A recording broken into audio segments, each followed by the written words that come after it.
तुम्हारे आंसुओं की कीमत नहीं है, तुम्हारे उस उजड़े हुए घरों की जो बुलडोजर से तोड़ दिया जाता है उसकी कीमत नहीं है, तुम्हारी तकलीफ की कोई अहमियत नहीं है, क्योंकि तुम एक सियासी ताकत नहीं बन रहे हो। असदुद्दीन ओवैसी पर इल्जाम लगता है, लगने दो, मुझे इन इल्जामात की परवाह नहीं है, क्योंकि एक दिन अल्लाह फैसला करेगा और जो लोग इल्जाम लगा रहे हैं उनको अल्लाह के दरबार में उसको साबित करना पड़ेगा। मगर सुनो मेरी इस बात को, मैं तुम्हें ये इसलिए नहीं कह रहा हूं कि तुमको जज्बात में लाकर थालियां हासिल करो। मैं तुम्हारे थालियों का मोहताज नहीं, मैं तुम्हारा इत्तेहाद चाहता हूं, मैं तुम्हारी ताकत, तुमको ताकत बनते हुए देखना चाहता हूं कि मेरी आंख अल्लाह बंद करने से पहले उत्तर प्रदेश में आप एक सियासी ताकत बने। अरे अगर हर समाज का एक नेता हो सकता है तो आप क्यों नहीं हो सकते? क्यों नहीं हो सकते आप? क्या आप अखिलेश यादव की गुलामी करेंगे जिंदगी भर? क्या आप बीजेपी, योगी और मोदी से डर कर किसी का साथ देंगे? सोचो, बिल्किस बानो के कातिलों, बिल्किस बानो के अस्मत रेजी करने वालों को छोड़ दिया गया, एक दलित आईएएस ऑफिसर को मारने वाले को छोड़ दिया गया क्योंकि उसमें सियासी ताकत थी। आज आप देख रहे हैं कि पुलिस की कस्टडी में हथकड़ियां, जंजीर लगी हुई है, उनको कत्ल कर दिया जाता है और कोई आवाज नहीं उठाता।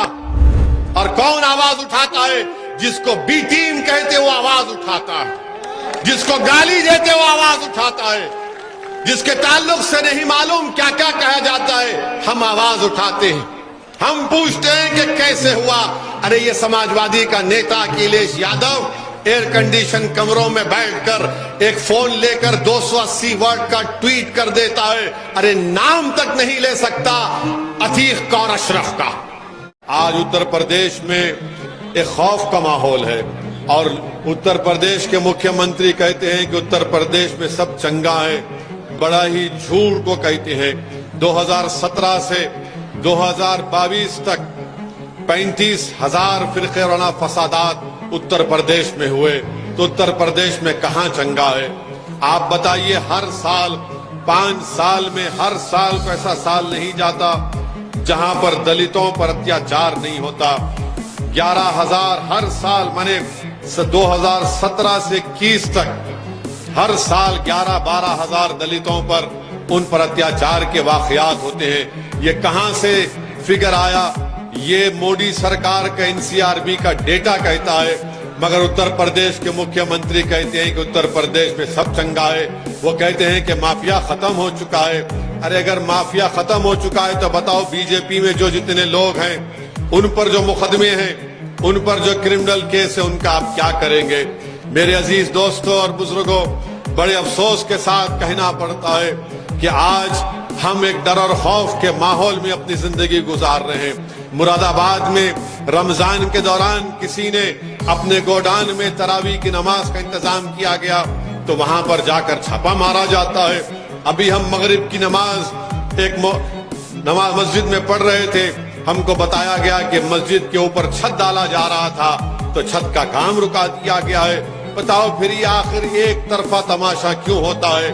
और मैं आपसे एक बात कहना चाहता हूं कि आपने पिछले विधानसभा के चुनाव में तारीखी तौर पर झोली भर भर कर आपने समाजवादी को वोट दिया। मैं कुंदरगी के जलसे में जब मेरे हाफिज वारिस के लिए आपसे वोट की अपील कर रहा था, मैं आपको याद दिलाना चाहता हूं, मैं आपसे कह रहा था, पुकार पुकार कर कहा कि यकीन करो मेरी बात का कि ये समाजवादी पार्टी बीजेपी को नहीं रोक पाएगी। मगर आपने कुछ और फैसला लिया। हम आपके फैसले की इज्जत करते हैं, मगर बताओ, इतनी बड़ी तादाद में आपने वोट दिया तब भी बीजेपी कामयाब हो गई। और जब कामयाब हो गई तो समाजवादी का कोई नेता आता नहीं है। समाजवादी के कोई नेता में इतनी हिम्मत नहीं है कि वो गलत को गलत बोल सके, जुल्म को जुल्म बोल सके और मजलूमों का साथ दे सके।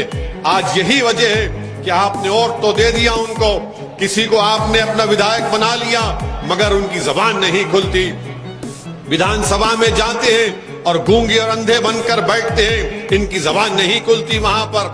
उनसे ये नहीं पूछा जाता, सरकार की आंख में आंख डालकर नहीं पूछते कि बताओ स्कूल क्यों नहीं खोले जाते, बताओ यहाँ पर तरक्की का काम क्यों नहीं होता, बताओ आखिर कौन से कानून के तहत आप मनमानी करते हैं और किसी का घर बुलडोजर से तोड़ देते हैं। आप यही चीजें हैं, जब तक आप अपने वोट से अपने नेता को नहीं पैदा करेंगे आप कामयाब नहीं हो सकते हैं। मेरी बात अगर किसी को पसंद नहीं आ रही है तो मुझे माफ कर देना, मगर सच्चाई ये है, मैं आपसे अपील कर रहा हूं कि आप अपनी देखिए आपका क्या मुकाम है।